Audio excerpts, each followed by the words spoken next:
When you've been raised in abusive households and you've always shut your emotions down, or you've carried the burden of basically not being a burden to a family structure or a relationship that has basically used your desire to be seen as a full person as collateral for their fears of change. When you've been that person who's been under people's feet and they've grown accustomed to you invalidating your own feelings for the sake of keeping the peace, when you lift up and you start acting like a regular person who wants to be treated like a regular person who is valid and who deserves to be heard and validated, people think you're being superior. It's a weird psychological thing where people believe that now that you're speaking out, or now that you actually require to be seen, that you require to have a space on that table because you've been sitting on the kiddie table or you've been eating from the dog table the whole time. And that's been normal. And for a lot of you, if you're resonating as a black sheep or a chosen one, not only is that normal, that's what's expected from you. And that's expected because they know you carry the blueprint of actually being able to see the truth. You are the one who sees the truth. And your silence was bought. Your silence was the thing that's keeping everything together like a glue. So when you lift up and you say you want to be treated like a regular person, you will not receive treatment like a regular person because you are not a regular person. You are either, in their eyes, supposed to be suppressed in order for everything to be plain and even for everyone, but you can't be on equal grounds at all, because unlike the others, you actually see what's wrong. You actually carry the blueprint of a earth that validates people, that gives people a safe space, that makes people feel like they're supposed to feel, not dead inside. So as a chosen one, black sheep, you'll notice that people actually make it their business or their effort of life to make you believe that you're seeing things, to make you believe that you're actually not feeling what you're feeling, like you're being silly goose. The standard of better treatment will always be elusive to you because you are pretty much the ingredient that holds people accountable at a level that they have not been held accountable at. These people get along on bare minimum. They don't even show each other who they really are. They don't.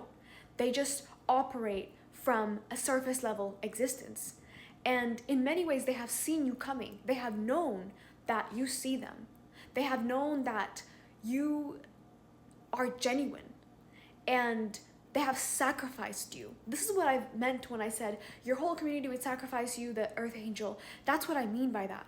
It's a spiritual, emotional, not just enmeshment, but like cutting away or clipping, killing a living being, because you're constantly surrounded by mediocrity in terms of like emotional integrity. You're constantly surrounded by bare minimum energy, and that is okay for them. That's the thing that you have to understand. That's okay for them. So when you are playing them, you're playing your role or playing them in their role, you were never them. You were always beneath them. You were always supposed to be beneath them, because the only other option for you is to pull them up.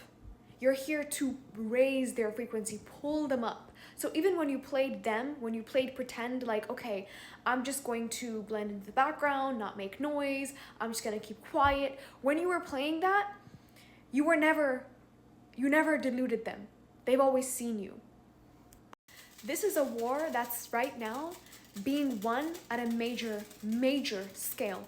This war of healing, this war of the army of light, the army of the chosen, as so cliche as that sounds, this is the war that's being won. Because every single person saw you coming. Every single person could immediately spot that you weren't them. You weren't them, unless they themselves were chosen, which some of us have come across. I myself have come across a chosen person, but we're not gonna go down that road right now.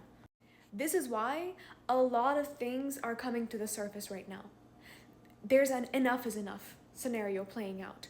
A lot of personal friendships, personal relationships, there's no more patience, there's no more room on the table. As I made the video about a false twin, there's literally no more room on the table. There's no more room. These people are being booted out by the Most High in your life.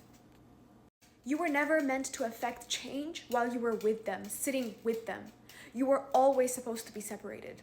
That's what you have to understand. You were always supposed to be the example. That's why they resented you. You were always the example. And you playing dumb, like you don't see, right? To them, it feels like a spit in the face. To them, it's like, yeah, damn straight, be there. Because that's the only way we can constantly operate and function as a unit, as a family, as a friend group. But that's why the focus and attention is on you. It's because you lead. You literally, by separating yourself and speaking your truth and being in that energy, you dismantle whatever they've got going on. They can't function with you, and they can't fucking certainly function without you. That is why you're targeted. And they will use a fear tactic. Somebody said it best. The fear of you being alone, right? Like you're not alone when you're with them.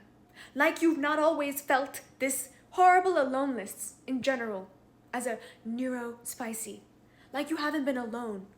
Like being in a subpar, mediocre relationship with them when you are literally cutting your wings off in order to play pretend. Like that's worth it.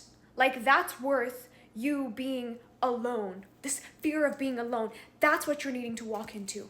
That unknown. They're afraid that you walk into that. Because guess what? These people that pretend like you're not of impact to them, right? These are the ones that front the most, the ones that gaslight you the most. These are the ones that need you the most. These are the ones that need to see you stepping into that light, into that unknown.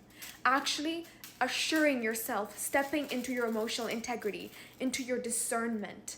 Because you're walking alone, obviously, in a journey where not only are people not going to give you the space to be who you really are, but they're going to work extra hard to deface you. They're going to work extra hard to basically shatter your self-image, to make you doubt, to make you feel like you're actually under psychosis, that you're not seeing and feeling what you're feeling. Because you are the change effector. You are the one that will define where things go. If you stay, nothing will change. And if you go, and if you actually go, everything will change. These people you will see will immediately be in a fight. Their whole thing will be falling apart because it was built under false pretenses. Like I just said, they don't even know each other properly. That's why it's been so agonizing for you. That's what it means to be chosen.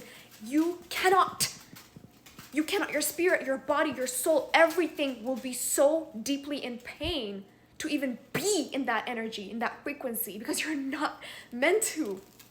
You're not meant to. That's why a lot of chosen ones feel suicidal. Because you're not meant to be on that frequency. Because you're not even on that frequency. You can't even play pretend. That's why they always treat you differently. That's why when you want better treatment from them, they will always elude you. And they will go ahead and listen to and give a safe space to somebody else. The same individual, the same people that you've asked for help for, they will go out there and help someone be that person to somebody else that they refuse to be to you. Because you aren't one of them. They know it's time you know too. It's time you know that you leaving is not a threat to you, it's a threat to them. I'm gonna leave it at that and just boil my eggs in peace. Good night.